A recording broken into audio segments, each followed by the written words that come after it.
Well, I'd take up two major issues which set Zimbabwe apart from the normal countries in the world.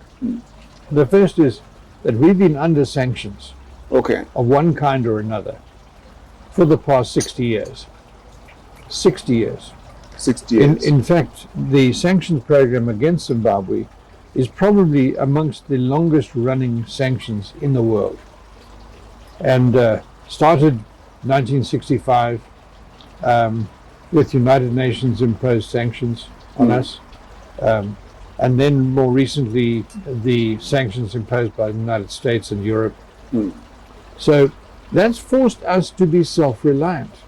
We can't borrow money. So we're under-borrowed as a country. And as companies also, we've not been able to, there's no easy lunch here. If you do go into business, you've got to make your money yourself. You can't borrow money. Borrowed money is expensive. It's relatively short term. And therefore financing business here is one of the major problems. The second thing is we are probably the most informalized economy in the world. It's probably, we have more than half of our economy is informal. 85% of our employment is informal. These are informal businesses. Many of them quite big. And don't think of the informal sector as being tiny hole-in-the-corner shops.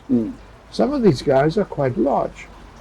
And the potential of growing out of the informal sector and becoming formalized and becoming a major player is very great. And also it's an incubator. It's an incubator for enterprise, because I often refer, as a goat in the rural areas with no teeth dies. He's dead. Somebody in Zimbabwe who hasn't got a formal job, and that's the great majority. That's 85% of the population, because formal employment is very, very small. Then you've got to go out there and you've got to do it yourself. So we, for example, we've probably got between 700,000 and 1 million small-scale miners. We've got 700,000 small-scale farmers. We've got, I don't know how many people trading. So the point is that a good thing from an economic point of view? Is that a good thing that we have a large part of our economy being informal? Because what I'm trying to look at a point where one would say perhaps it's a good thing because then we develop entrepreneurs better, or perhaps it's a bad thing because people don't have enough start, because if they don't have capital, because you can't start a business. So one might argue and say, no, it's not a good thing because if I don't have a job which would have provided me a basis for capitalizing myself, then it's a bad thing. Perhaps someone would say, oh, no, it's a good thing because then it teaches people right from the beginning to be entrepreneurs. It's all of the above. First of all, it's survival. Okay? If you don't go out there and do it yourself, you can't live here. And then you become a refugee, an economic refugee, like all these people moving to Europe and so on. Okay? And for many people, that's been the only choice. But if you have some potential and capacity, I have a good friend in Sydney, Australia. David started, he was an orphan, raised in an orphanage, kicked out onto the street at the age of 16. His first business was a hot dog stand, selling hot dogs on the streets of Sydney. By the time he was 40, he was a multi-millionaire. That can happen. That does happen. That does happen. It happens here. It happens here every day. And we're burying a businessman at Heroes Acre today, who started off with nothing and became a very wealthy businessman with trading stores and things like that. So it is possible. So the first thing is a survival reality.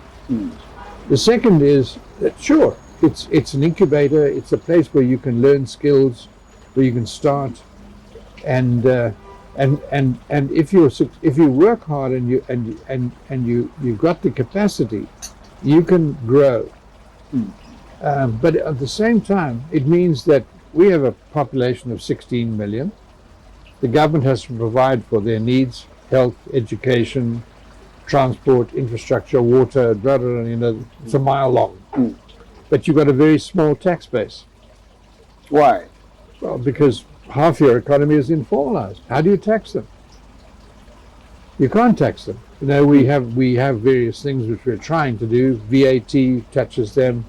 The intermediate tax, which is imposed on electronic transfers, hits the informal sector. But by and large, the informal sector does not support the tax. So we have a small tax base. We still collect about 20 to 22% of our formal economy.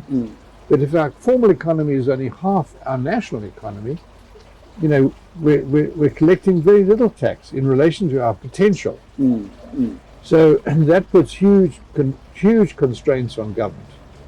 So our infrastructure is not improving. Because of Zadira sanctions imposed by the Americans 22 years ago, we can't borrow money from the multilaterals. We're building roads here with cash. Cash from our tax base. Who else in the world does that? You should be borrowing that. Providing water, providing roads, providing infrastructure. I mean, our infrastructure here is appalling. And so, in a sense,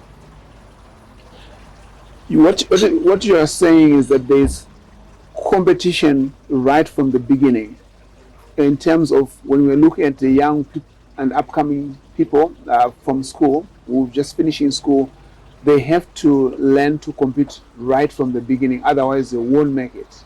Otherwise, don't stay here. So what is your sense? Is that a good thing or is not a good thing?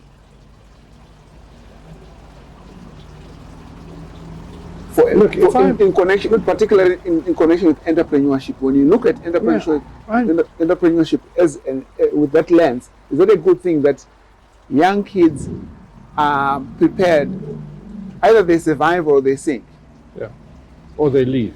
Or they leave. I mean, in the Horn of Africa, Sudan, Somalia, Ethiopia, half the population now lives abroad.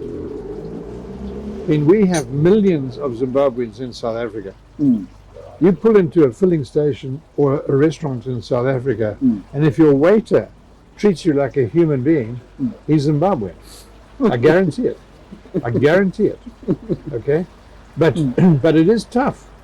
It is tough. I mean, David Bousseau, when he turned 16, he was tossed onto the streets of Sydney. And today he's one of the wealthiest Australians.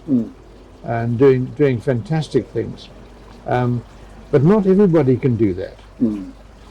And most people, I mean, how many people in a society, any society around the world, United States, Britain, Europe, anywhere, China, what proportion of that population is actually doing things and making things happen? It's very small. It's very small. 2-3%, maybe. Yes. The rest should be working.